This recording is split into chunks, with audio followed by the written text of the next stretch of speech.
I'll call the meeting to order at 6 o'clock. We have roll call, please.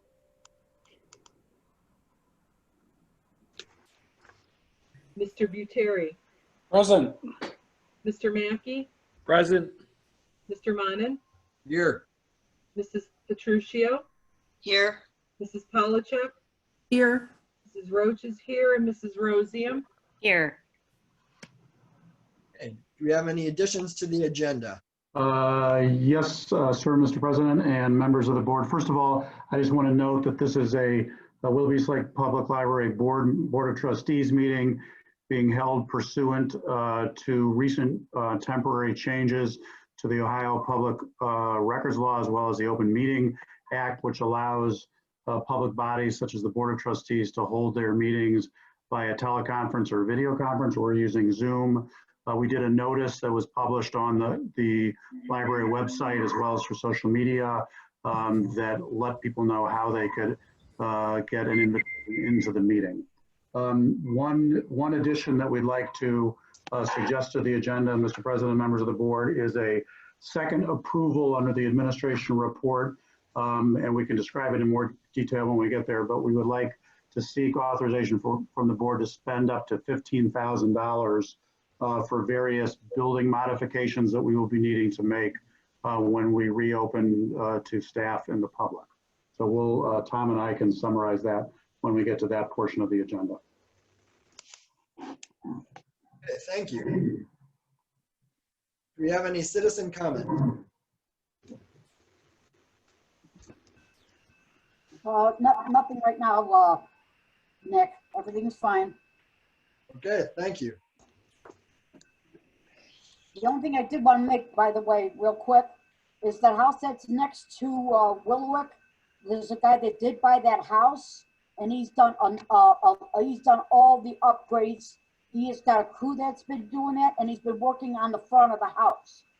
But he actually came up to me, and I don't know why, that he said somebody tried to break into the back of that house and got into the garage, which I don't know anything about that.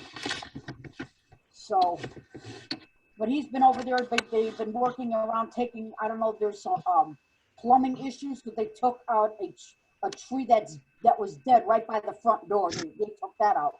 So the guy, he bought it, he's doing all the work himself.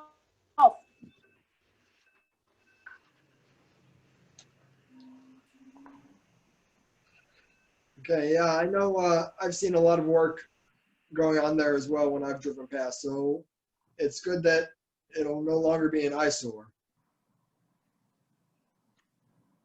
Yeah. Good job from what I heard. All right, thank you, Deb. Sure, no problem. Thank you. Okay, let's move on to the fiscal officer's report. Hello, everyone.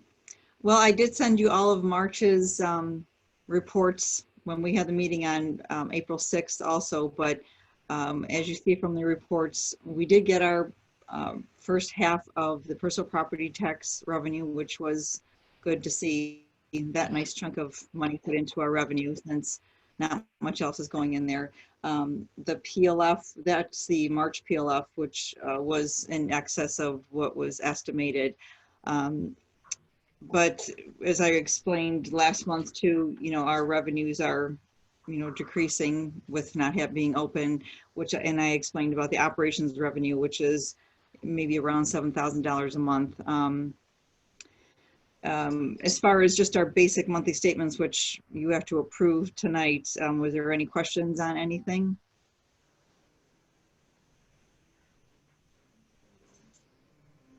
Not from me. I don't know if anyone else has questions. Yeah, and everybody else is muted. Okay, well, here you go. The last minute documents that came out, are we talking about those at a later time in the meeting? I would think, because we do have to approve the report for March, so I think we'll talk about, I don't know, do you want to talk about it right after this, or unless we want to wait to finance and planning? Frank had asked me for something specifically, so that's why I put out those documents. So I'm not sure exactly when we'll put those in the meeting, what parts. approve the March financial statements, and then we can open up a discussion on that. Okay, I move for approval of the March financials. I'll second them. Hearing no further discussion, roll call, please. Mr. Buteri, Yes. Mr. Mackey, Yes. Mr. Monan, Yes. Mrs. Petruccio, Yes, Mrs. Polachek, Yes. Mrs. Roach, yes, Mrs. Rosium. Yes.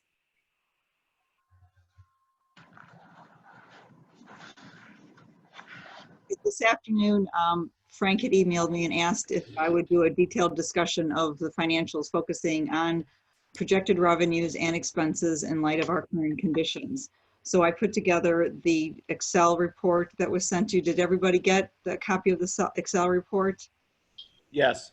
Yes. Yeah. So here, I wanted to include, of course, what you approved for 2020, the first tab, which is the 2020 budget with reduction. So this compares, if you just looking at the general fund, we originally had estimated the $7.2 million of revenue. So the changes I made were in the PLF, and we know what it is for January, February, March, of course, and also April. So the last tab, the PLF estimate, is where I calculated what the PLF could possibly be for the rest of the year. So we had the 4 months already, and for the rest of the months, I did a 20% reduction. This was just kind of arbitrary. That's some of the percentages other people were considering. Plus, OLC did put through a overview of the PLF distribution and did mention that, yes, May will be probably the one that will be the hardest hit because of three main reasons, which is the April sales tax revenues, which are going to be declined, the decline in the income tax withholding payments, and also the postponement of 2019 income tax because the filing date has been postponed from April 15th to July 15th. But that last point, they feel, is what will be recouped coming more likely in August.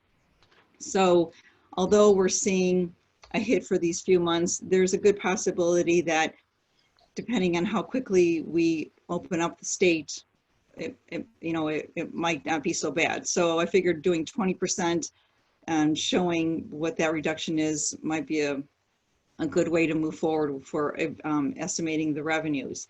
In addition to that, I did reduce the earnings on investment, and that's mostly because of what our investments are in Star, Ohio right now. The percentage is more than half of what we were getting last year. The rest of the revenue lines, what I did is used the approved revenue divided by the 12 months, and then I backed out 3 months of that because I'm figuring, maybe not getting 3 months of revenue. We started this back in the middle of March. We're not sure exactly when we're going to be opening up, so I figured that would be safe to reduce by 3 months. So the bottom line then is about 6.8 million. Going to the next tab, showing that amount in what we have approved for expenditures, we still have a carryover or an unexpended amount, the 6.8 million. And right now, the only thing that I made a reduction in was capital. I have not had any specific conversations with Eric or Rick on what other areas we would make any reduction to if we wanted to, in addition to not having any discussion with the Finance and Planning Committee and where we would want to make any reductions if we needed to for expenditures. So I just went with the capital amount that was taking out the van and then reduced also the furniture and equipment a little bit more. So as you see, that does still give us $586,000 of revenue that is not spendable based on what my estimates are there. They're, along with us being closed, we're not getting revenues, but we also are having a reduction in our expenditures by paying staff only authorized hours. I had mentioned this last month, we are not paying them for Sundays. There's not overtime with that. A lot of times there's some extra hours by substitutions for some reasons for filling staffing. So that's from last month to April. on March to April, our payroll was $6,700 less. Our utilities so far, about $1,500 less just from March to April. We did receive our gas bills, but they did give us estimates. I'm not sure if they have to come into the building to get the readings for those, but so, and I also expect our expenses for April to be maybe about $335,000 to maybe $350,000. Normally our expenditures are up closer to about $475,000. So with being closed, we don't have as much expenses as normal either. I do think this is probably, hopefully going to be a short term that we could maybe be able to recoup with whatever, losses, so to speak, that we have. But also in the starting planning to open up, because Governor DeWine is talking about that, we will be having expenditures to convert our libraries to be compatible with what is needed to keep social distancing and whatever requirements that the state of Ohio sets upon us to reopen. So that will be additional expenditures. I think that is one of the additions to the agenda too that Rick has stated. So from right now, I mean, I think where we stand now, we have a good handle to be in control of things that, are changing. We're early into the year, which is good for us also. So as long as we stay up on top of our discussions every month, or maybe even because we have this ability with the Zoom meetings to meet a little bit more often, if something happens more, we can, have a discussion about it and make some changes as needed. So overall, what you're saying is that we're in pretty good shape based upon the reduced expenses and the reduced revenues to be able to come out with even a carryover at the end of the year. Yeah, yes. Is this early predictions? Yes. Okay, and then from the standpoint of the capital projects, so the construction projects we're going to undertake, do you think there's going to be any impact to those as we go forward for reductions that we might need to make? I mean, that's what might affect this. I guess that's a possibility. When I was here in 2008 when we had cuts, 2008 and 2009. I mean, that was an extreme thing that happened. But if we have to start making some cuts, I guess that's what the board will have to determine. Where do we want to make that? What's the first things that are the best thing to put aside or put on hold? Okay. All right. Thank you. You're welcome. Vicki, Yes. so you mentioned the financial crisis in 2008 and 2009. What was the reduction in PLF through that? It was like 25%, I think. Okay. Or no, it was more, maybe more than that. Maybe it was, I wasn't the fiscal officer at the time, or maybe it was even a little bit more than that. But we also had only one levy, or I think we only had one levy at that time too. Right. We had a 1 mil levy, and then we had the permanent levy. Yeah, the 0.3. So it wasn't much. Right. But we did make a lot of cuts at that time. I mean, it was different. That was so.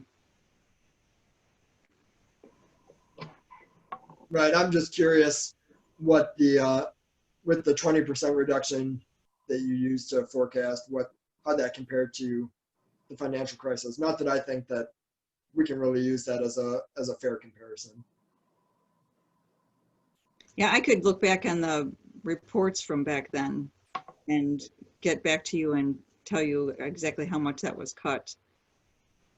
Okay, thank you. My recollection, and I was on the Cleveland Public Library Board at the time, is I think if I'm remembering right, I think the PLF was down by 1/3 or somewhere around there. And at that point, I think we were at that point, whatever the PLF used to be called, which I'm not recalling at the moment. It was 2. Local library general revenue. Yeah, right. LGSF. Exactly. I think that was like 2.2% of the state GRF, and that's when we got taken down to like 1.6 And then we've obviously, along with under the OLC's direction, we fought our way back up to 1.7, 1.6. 1.66 Yeah, is in ORC, but now it's 1.7 for this right. time. So one way to look at it is we're, at least this is one of OLC's arguments all the time, is we aren't back from a public library fund standpoint to where we were prior to the 2007, 2008 recession in terms of funding. Right.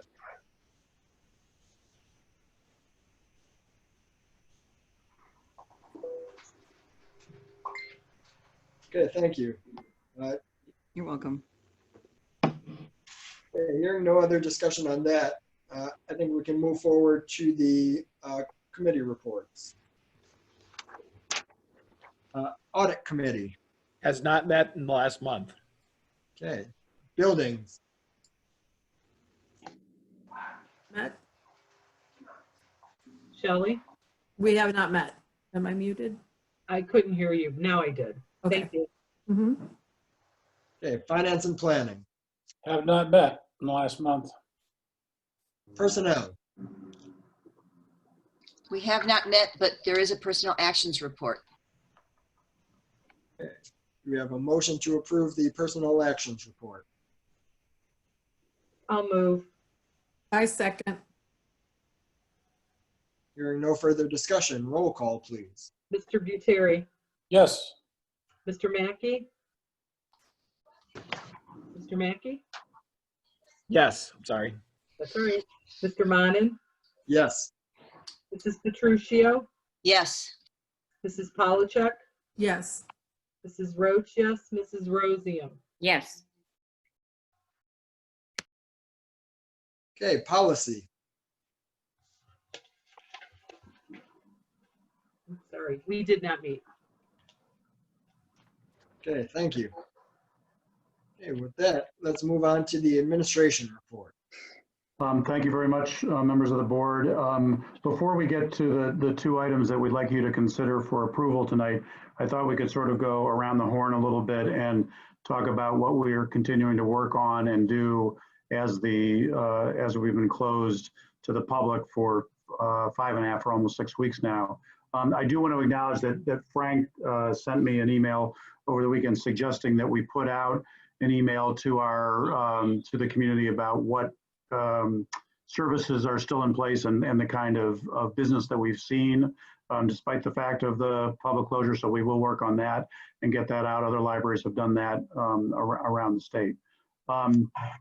If it's not too much trouble, Eric, do you want to talk a little bit about what you've had folks working on for the last couple of weeks? But you have to unmute yourself.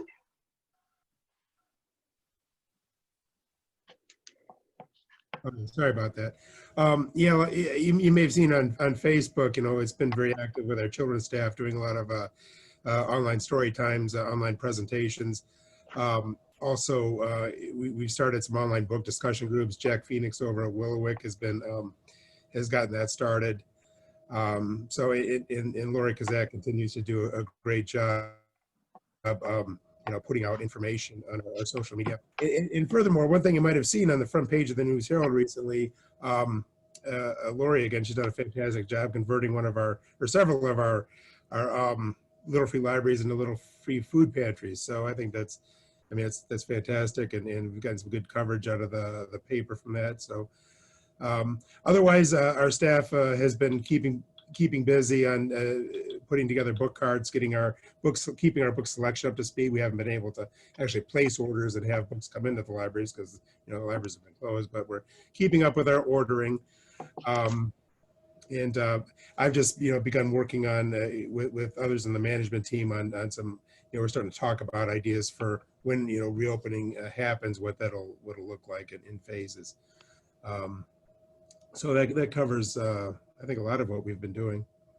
I think if I can add to Eric's reopening discussion, working with the building managers, Eric's got the beginnings of, or really a substantive plan put together that we need to do a little bit more refinement of likely, and then make sure that that it reflects all of the management staff's suggestions. Well, I was on a call on Friday morning with other Lake County Library directors, and I think that there's general consensus among them that if their boards are supportive of this, that we'll try to act to some degree in concert in terms of how we go about reopening, trying to use the same general timeline and the same general approach so that we can communicate effectively across the county through, hopefully through the News Herald and other sources besides our own about what the plan is. That way, you know, I think what we're trying to avoid is having some libraries be seen as jumping the gun and maybe opening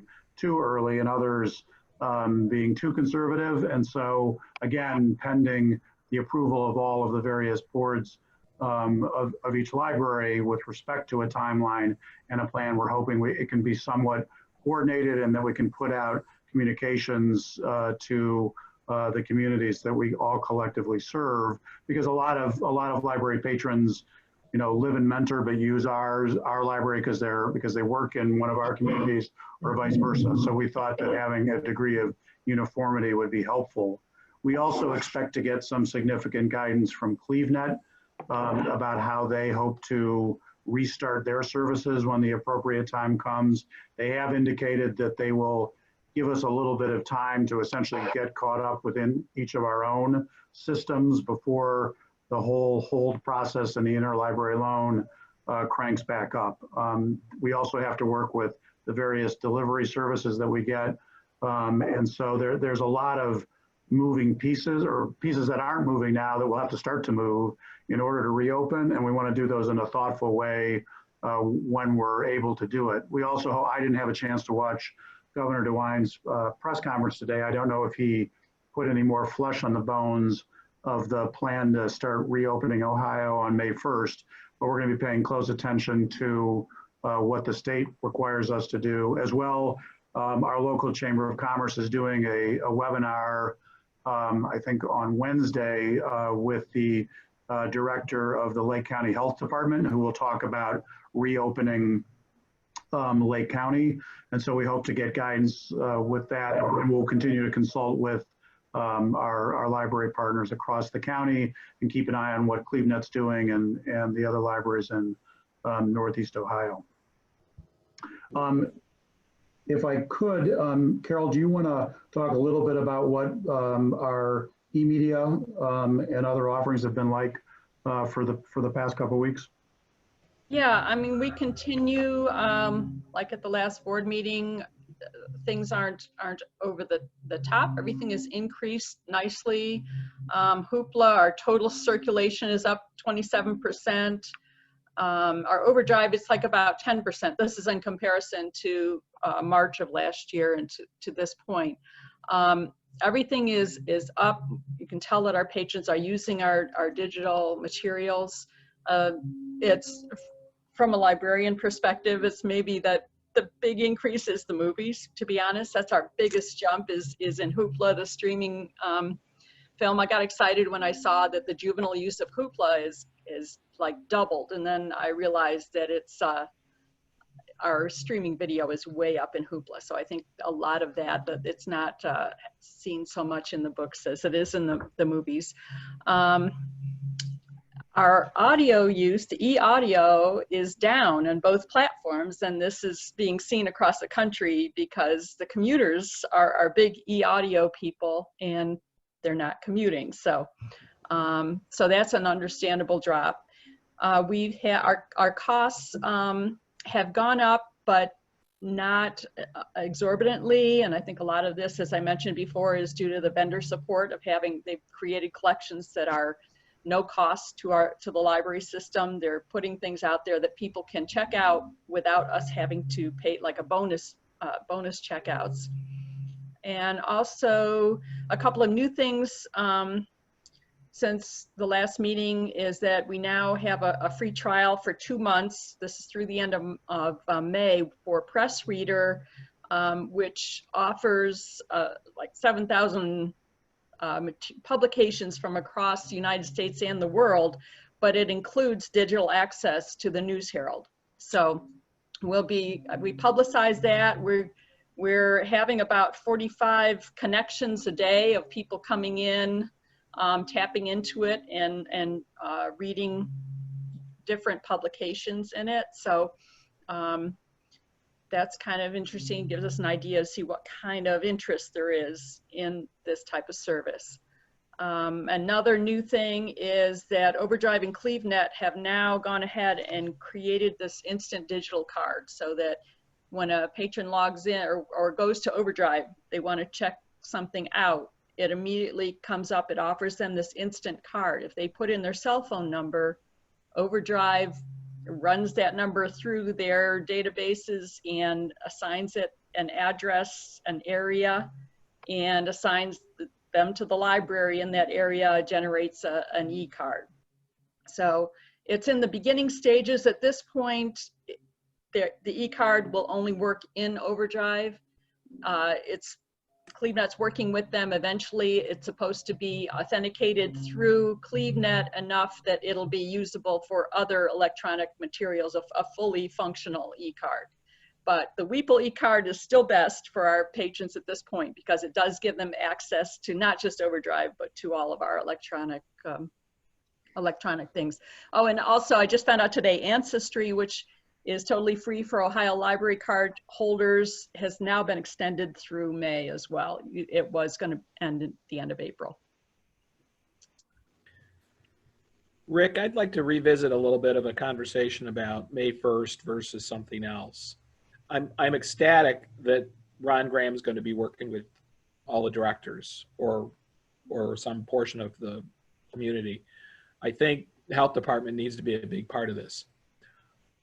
I don't know if you've heard, but the schools will not reopen. Mm-hmm. So one of the things I think you might want to think about is whenever it is we do reopen, do we need to be and want to be open on Sundays?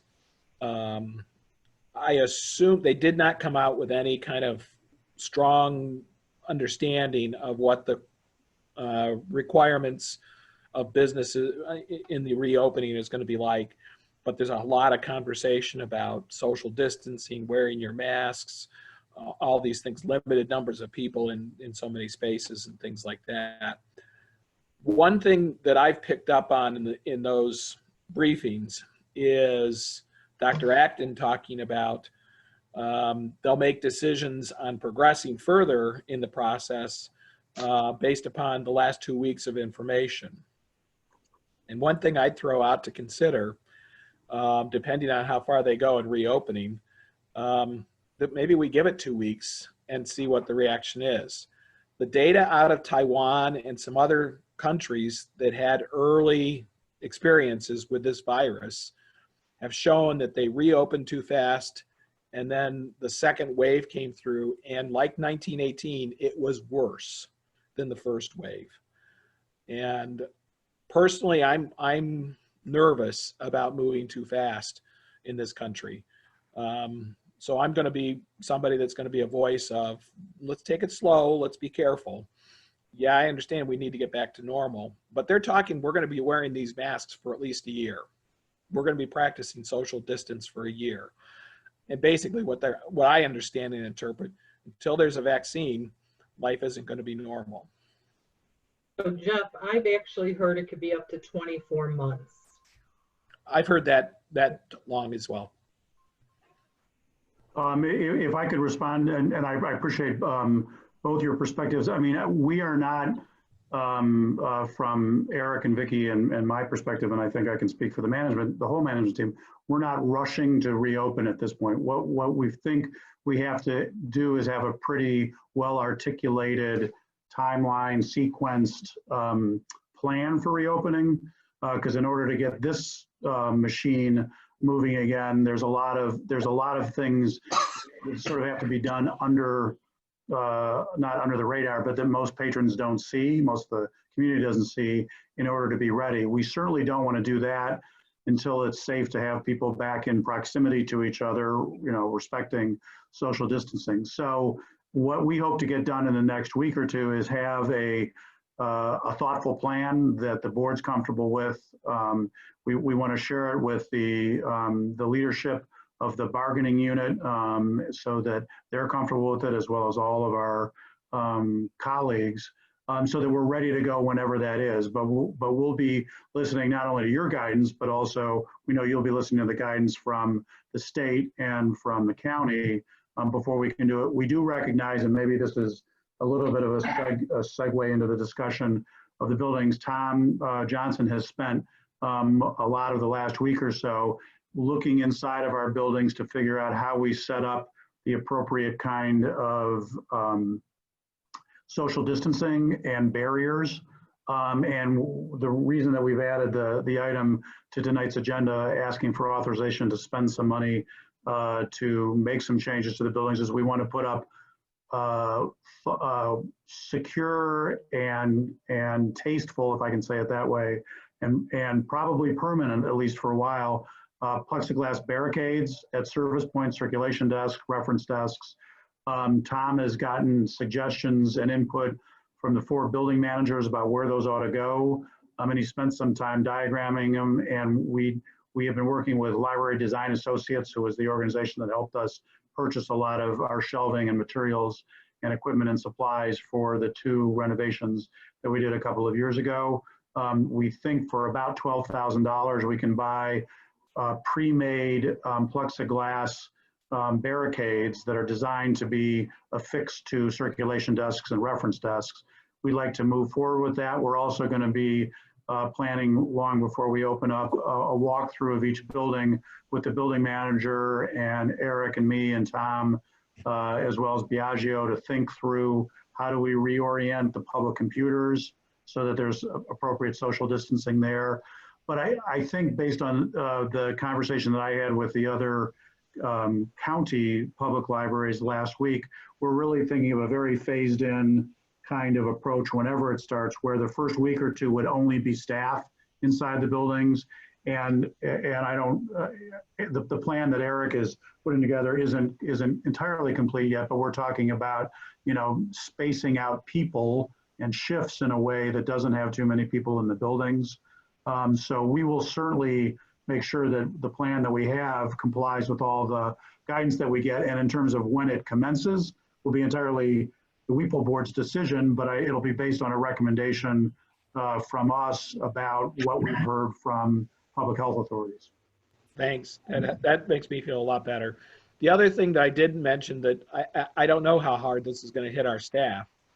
They don't envision reopening childcare in the near future. The only childcare will be the required essential worker childcare options. Mm-hmm. And as an employer, we probably should have some thought about when it hits a family that one of the members is employed by us, what can we do, if anything? Well, and I do think, Jeff, I mean, I know I can speak for all of us on the staff that we're grateful for the board's ensuring that we're all in as good a place financially as we can be during this time. We also recognize that there are going to be other impacts like childcare, like the fact that, I mean, I've heard rumors about schools maybe not being open even in the fall, early on, at least in the fall, depending upon the arc of the disease. So we will be looking to try to be as flexible as we can, consistent with our requirements to make sure that we use public money as effectively and efficiently and appropriately as we can. I think a lot of most of the public libraries that are of our size or in our region are where we are at this point in terms of ensuring that staff continue to get paid. We have seen a few larger libraries that are more reliant on the PLF as a source of their total funding that have begun to make decisions on furloughs and hours reductions and those kinds of things. We're grateful that we don't have to at this point, but we're going to make sure we keep listening to the experts and trying to look for ways that we can accommodate the needs of everybody on staff while also being careful with taxpayer money. So we as I think as Vicki mentioned, we may be having a lot of finance and planning meetings and or special board meetings throughout this time, because we want to make sure that you have the most updated information that we have, and as well you have our recommendations. Thank you. I Has there been any discussion or decision about programming through the end of the year? I know some libraries have canceled their programming because they can't get their bulletins out in time. Just wondered what we're planning to do. I mean, we haven't, I mean, we've been canceling in smaller increments. We haven't gone as far as to cancel through the end of the year, but we have canceled a good deal in May. I know that. Yeah, I mean, we're just taking it more week by week, really. Yeah. I got an email today from Mayfield Library. My kids take a class there and they've canceled everything through the summer. Mm-hmm. Lakewood canceled everything through the year, through the end of the year. Well, and this might be an appropriate time to talk a little bit about the summer reading program. Besides the in-library programs, obviously the biggest upcoming outreach that we do is the summer reading program. So could I think Sarah Vargo's on the call. I'm here. Hey, there she is. You could just, Hi, Sarah. Hey, everybody. if you could walk us through your discussions with your colleagues about what we're going to be doing this summer, and then maybe we could talk a little bit too about the Bean Stack proposal that you and Carol are suggesting. Sure. So I've been meeting with the children's staff, especially the children's librarians, for the last couple of weeks. And also we've been a part of a lot of youth discussion groups that use Zoom across the state. And yes, a lot of libraries have already canceled all of their in-person programs for the entire summer, mainly because they foresee needing their meeting room space to hold materials as they come back and give them a time to disinfect themselves. So that was the real reason a lot of the libraries started that way. But as far as summer reading goes, as in general as a program, we're looking toward Beanstalk, which Beanstack, I keep saying Beanstalk, Beanstack to be a summer reading, digital summer reading option for us. But as far as the children's staff goes, we really, really, really wanted to make sure that we had a accessible option for those families who cannot get on the internet or don't want to play on their phones, or like many, many, many families in the area are sick of screens. So, through just all these different avenues, I kind of had an epiphany and decided that I think what we should do is instead of using the money that we would normally use for physical prizes and toys and stuff like that, I want to use that money to make kits that families will be able to pick up as soon as we're allowed to have anybody near us picking anything up. And they'll have activities in them that they can do at home, and there'll be some social media stuff for people who want to use it, and we'll also have our paper logs. So we'll still have some version of the summer reading program, maybe with delayed prizes as soon as we can actually give out physical prizes, because we do at the very least have a plethora of books that we can give out once we feel like it's okay for someone to be able to come in and choose a book. But we didn't feel comfortable thinking about having kids looking in a treasure chest and pilling through a treasure chest and then having to disinfect it between every kid or something crazy like that. So I think in this way, the kits will be the prize for summer reading, and the people will be able to work together to have something active that they can do over the summer, but we'll still have some sort of program that way. And then the other thing is the children's librarians have reached out to all of our summer performers, all those big name people that usually get really big groups for us. And we're just starting to talk to them about and see who's comfortable doing possible virtual programs and what that might look like. And I can give you guys details about that at a different time, but we're working on all those things. We're definitely thinking ahead in terms of the fact that even if by some miracle we're able to have presentations at the library at some point, you can't social distance a 2-year-old. So how do you do children's programs without any impact with that? And we've had some very fun ideas that Sarah Silba and I are working on, doing Zoom story times where we'll pass it off between each other and have a group of kids and families in a room just like this with us presenting stories and songs and stuff and letting the kids interact with us. And then also our favorite idea, it was Sarah's idea, we want to do like tailgating programs where maybe I know it sounds crazy and it might not work at all, but having people socially distant in the parking lot with their cars, like a drive-in with the librarian up there presenting a program. I know it sounds crazy, but it's so crazy that it has to work. So just those are some of the things we're thinking about, but we are going to go through, you know, we're going to have some sort of summer reading program that will, and I know a lot of what I've just talked about has nothing to do with reading, but those activities actually, we're looking at making sure that they connect with a book that's available through Hoopla. So Hoopla lets us have as many downloads as we want of the same item. So that way, if we have like a seed planting activity one week, there is a book on Hoopla for kids that has to do with planting seeds. So it'll still have a literacy component. And yes, we're still going to be doing the days of reading like we've always done. It's just going to be different. So I hope that answered everything and probably was way more than you were looking for, but. Thank you, Sarah. We appreciate the information and the enthusiasm.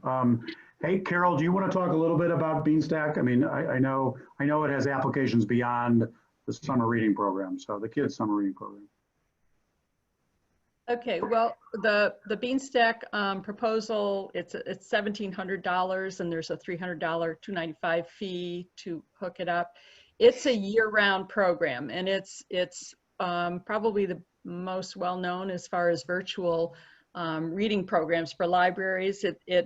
They have it branded with templates, so you can do the 1,000 books before kindergarten, and you can do year-round reading challenges for adults. They kind of call it a Fitbit for reading, where you can you can get creative. Our library, our staff can go in there and design their own challenges. They can, people can earn tickets toward a virtual raffle. So it's got the feel of a reading program, and yet it can be done on an app, or it can be done in a browser on a laptop if they don't want to use an app. And also staff in the buildings, assuming, you know, hopefully there are going to be some patrons coming into our buildings while this is going on in the summer, and the staff can set it up for any patrons that can't do that. So I think we're envisioning this as not just a summer reading platform. This is a year-round reading platform that can be utilized and could be a very crucial part of our programming and maintaining patron interest during the time when we're closed or reduced capacity for having building programs. So we've thrown a lot of information out. Are there questions from the board or comments? We would love to get your approval of the two items for expenditure, but we're happy to answer any questions on our work for the last couple of weeks. I'd just like to make a comment about Sarah and Carol's involvement with Beanstack. Sarah, your enthusiasm is infectious, and don't think it's gone unnoticed. It's amazing what you're doing behind the scenes, and you know, kind of the novel approach you're trying to take to what you want to do, you know, with programming in the parking lot. I think that's a great idea, by the way. You throw some speakers out there and everybody pull in the parking lot. It's drive-in library is what it is. Instead of go to church, you go to library. So right. Great work there, I think. I think the Beanstack, I wasn't sure about Beanstack when I read through what was in the notes that you'd sent, but now that we have a better description, I think it's a great thing to have year-round. I mean, that'd be my opinion.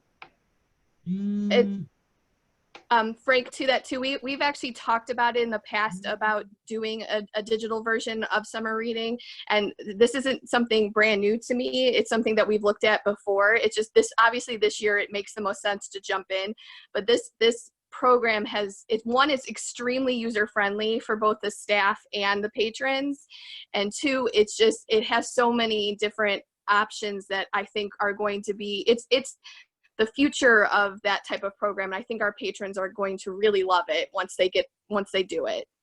Good to stay ahead of everybody else. Well, and I do believe, based on my conversations with the other library directors, I think we'll be the first and only library that I'm aware of in Lake County that's using Beanstack. So You can get another Sunday headline like here we go. We Amazing. always like to be the first. Yep. I'll move approval of the Beanstack proposal. I'll second it. Okay, hearing no further discussion, roll call. Hey, Nick, did you second it? I'm sorry, I couldn't I hear. did, yes, Frank. Frank did. Frank did. Thank you. Okay. Mr. Gutierrez, A resounding yes. Mr. Mackey, Yes. Mr. Monan, Yes. Mrs. Petruccio, Yes. Mrs. Polachek, Yes. Mrs. Roche, yes, Mrs. Rosian. Yes. Thank you very much. Question for Sarah or anybody else. We've been doing a fair number of programs, readings, virtual things on YouTube. Can we get numbers on numbers of hits? Yes, I've been vaguely keeping track of it. So there's a couple things to this, and I'm going to try to do this quickly. The state library, as of right now, isn't letting us count those programs because they're not live programs.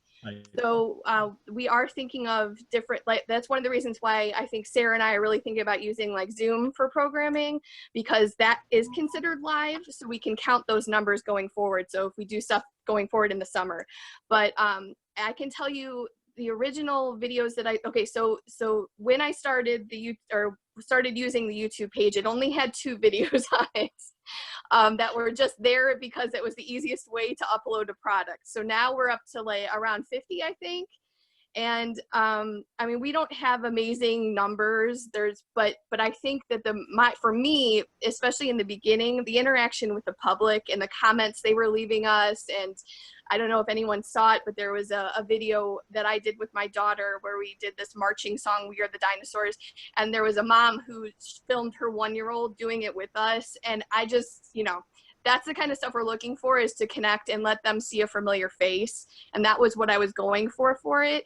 But I am really interested in looking at, this is one of the things I've been doing while I'm not doing anything. And I just been looking at other libraries' Facebook pages and how they use them. And I'm really interested in doing more with it. So it's something that we're looking at, and I'm just trying to find ways for us to use it and be able to count it as well. So As we acquire Beanstack, that'll be a really good front page story for the News Herald to carry. If we had some data on the YouTube and just talked about percentage of growth or things like that, I'm sure Lori could get us, front page of the News Herald, and maybe the Times next week, and then the Post and things like that. I will certainly try. So Sarah, if you use Facebook Live, and you can see who's checking in, because I do a couple programs on there. And can you count those then as being quote unquote live then? Yes. Yeah. So Facebook Live is considered live. Most of our staff has never done anything like they've been doing over the last month. So just them getting comfortable filming themselves doing a story time at all has been our first step. And I think if, going forward, especially with children's programs, if this is something that we have to keep doing, that we are looking at things like that. Another way I found that kind of goes around it is Facebook Premiere, which lets you record a video ahead of time, and then you premiere it as a live event, and you have a staff member there interacting with the people as they watch the video, and that can still be considered live as well. So there's a lot of that. And then there's also the fact of, publishers, and right now we have a lot of permission to use the stuff that we have been using. We have permission for everything, but in the future, that's not always going to be there. But just as for right now, there's that aspect of things too. They have different rules too. So some of the videos that are on our YouTube page right now are going to have to come down when this ends, because we use copyrighted materials. Thank you. You're welcome. Well, I commend you guys for doing it. I don't know what your numbers are, but I do know that, for example, my daughter works in Lakewood. They are doing nothing on social media at all. No reach out to their public in any way, shape, or form. So I commend you guys. Thank you. Yeah, we're getting somewhere anywhere between around 50 to around 200 views per video. The 200 was the stuff in the beginning. I've noticed a dramatic decline recently. Now that the staff has gotten more comfortable and way better at doing the videos, they're going down because people don't want to. They're very sick of screens. So, but the good thing is that that stuff is going to be up there for a little bit, so they will have time to go back and see it when they are ready. But I'm hoping to get some more of that interaction that we were having before and try to look at ways to continue that. So, thank you. So Rick, those would be some things to include in that that summary that I talked about putting out. Yeah, no, we'll be certain to do that with links too, as well. Yeah. So if it's okay, if we could ask for your consideration of our wish to spend $15,000 for various building improvements. Most of that are building maintenance and modifications. About 12,000 of that is the cost of the actual plexiglass shields, and the balance is the necessary supplies for us to be able to install them. The reason why we're bringing this, and I apologize for the short notice, is that there's a couple of week lead time in order to get this stuff manufactured and delivered. And so we want to make sure that we're ready for this.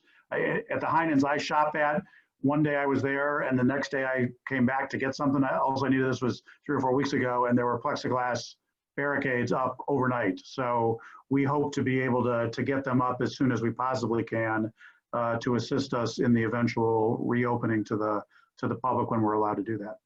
So Rick, do you think that's enough? 15,000, if you're going to lose 12, just doing the shields, the $3,000 for chemicals in that? I would think this is primarily for the barriers project, I guess I'd call it, Frank. We have sufficient money at this point in the various supplies, and I'll defer to Vicki on this, of course, but in terms of purchasing hand sanitizer, wipes, face masks, we have sufficient resources unless Vicki disagrees. No, I don't disagree. What about the special cleaning that we might have to do prior to reopening? Because the library's been closed for all this time. Right. We are working with Lake County Cleaning on that. The good news that Tom reminded me when he and I first started talking about this last week is that the buildings have been closed for so long that, and nobody's been in them, that actually our bigger cleaning challenge is going to be when we reopen, both to staff and to the public, in terms of the kind of protocols that Lake County Cleaning will use in order to do an appropriate cleaning. So we're working with them right now on that. And at this point, I don't have even a quote yet. So as long as the board is willing to do a special board meeting towards the end of next week, I think we could at that point, Frank, bring you any other reopening related costs that aren't already accounted for in the budget. Okay. Rick, when you're doing these plexiglass shields and stuff, the design of them is such that if they had to be there for a year to 2 years, it's comfortable and reasonably safe. While you should trust me, you should trust Tom more. So I think he's on this call. So Tom, if you can unmute yourself if you're still there. I think you just muted yourself. Mute. There we go. Okay. Can you hear me? Yep. Okay. The plastic shields they're 2 foot wide, 3 foot high, and they're bent at the bottom so that they can either set on the desk with the use of Velcro or some such thing, or they can set on a ledge underneath. The way most of our new furniture is in the Willoughby and Willowick libraries, we will set them on top of the desk, and I plan on using a metal 90-degree bracket in order to mount the shield to underneath the top of the desk. There's about a 2 foot overlapping ledge. So in terms of safety, security, I think they would last easily a couple of years, as long, as long as somebody doesn't try to climb on them. And they come in two varieties. One of them is solid, and one of them has a cutout hole in the bottom so that you could pass through papers or books. Okay.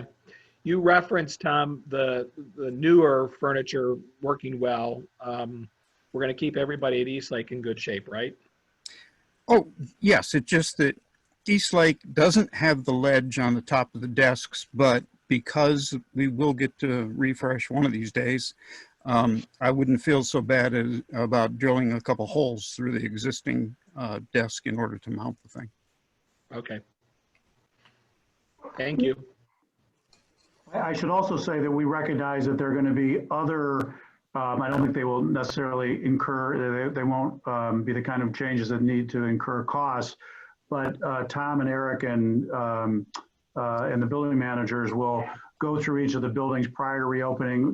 We are going to need to make some changes to the way that we have tables for patrons to use. They may not be able to use them for a period of time. Small study rooms probably can't be used by more than one person, and I would even question whether we can have one person go into a study room. So we're going to be making other, I guess, temporary modifications to the layouts of the buildings in order to accommodate what our new operating procedures are going to be like. And I don't think we know all of those yet, but at least at this point, going back to Frank's question, the only major expense that I guess we haven't accounted for yet that we know about at this point is the plastic barrier, or the plexiglass barriers.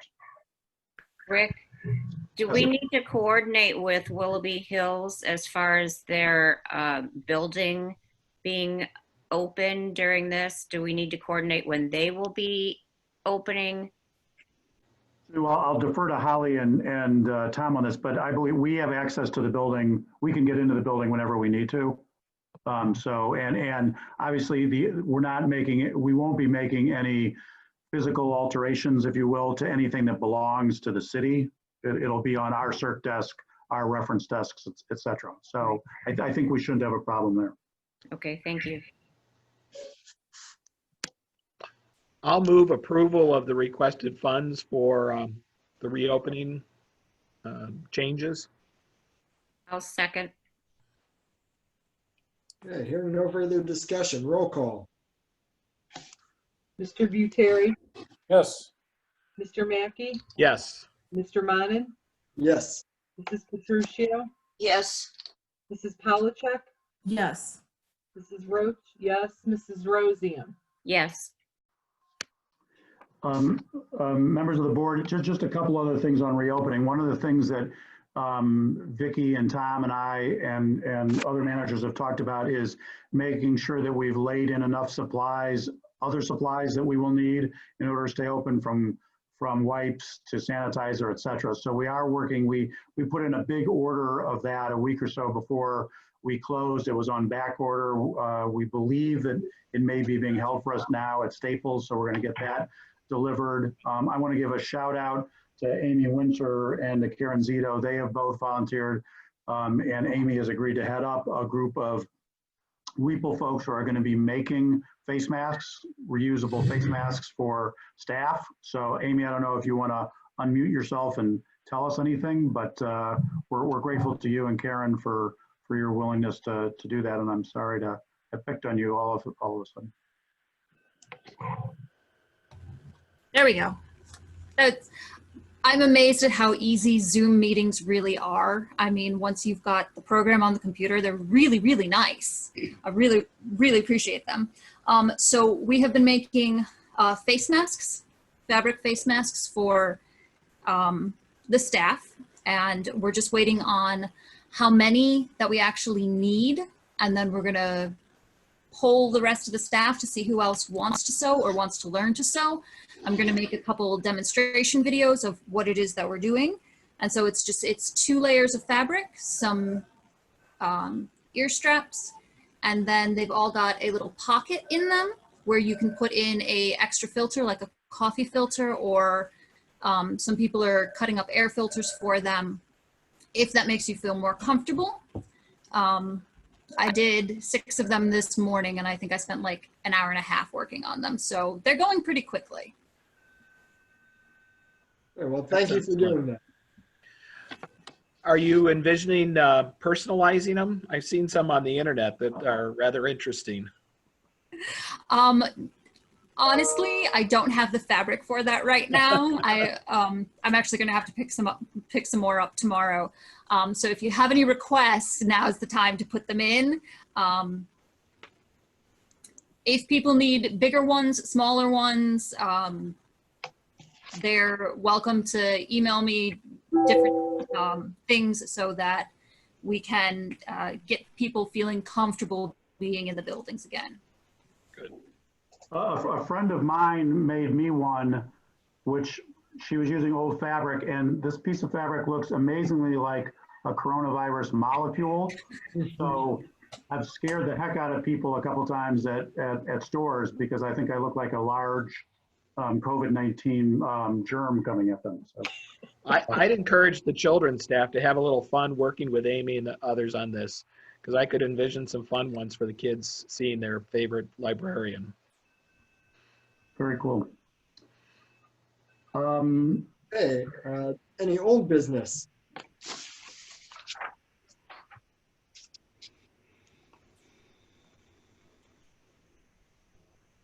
Hey, do you have any new business?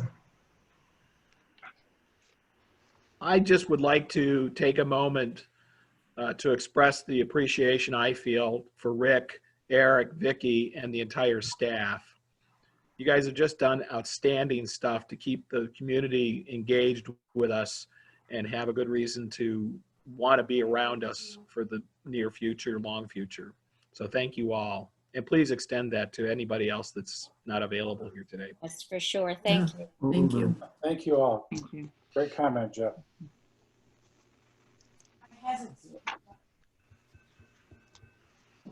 All right.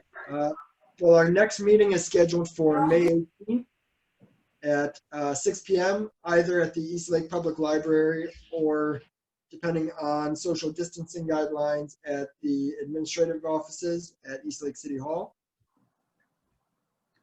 Hey, Nick, can I just add that we do hope to schedule a special meeting for the end of next week via Zoom. When we have more guidance, we will at that point have a finalized reopening plan for the board to consider, obviously with a date as to when it will be implemented to be determined by guidance from the county and from the state. And we feel like, especially if in fact we are going to move towards reopening, and if we have a range of dates, we really feel like we'd like to do that with the authority of the board having approved it.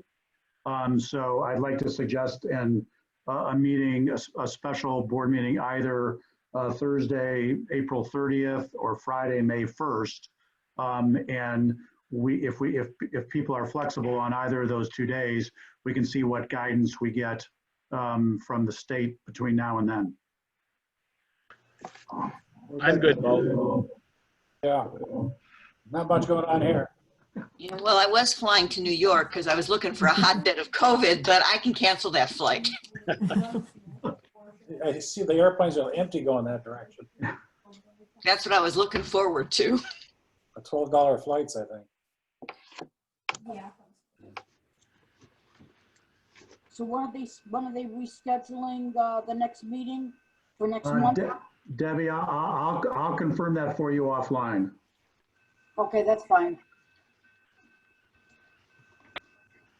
Okay, do we have a motion to adjourn? I move we adjourn. I'll second it. Okay, all in favor? Aye. Aye.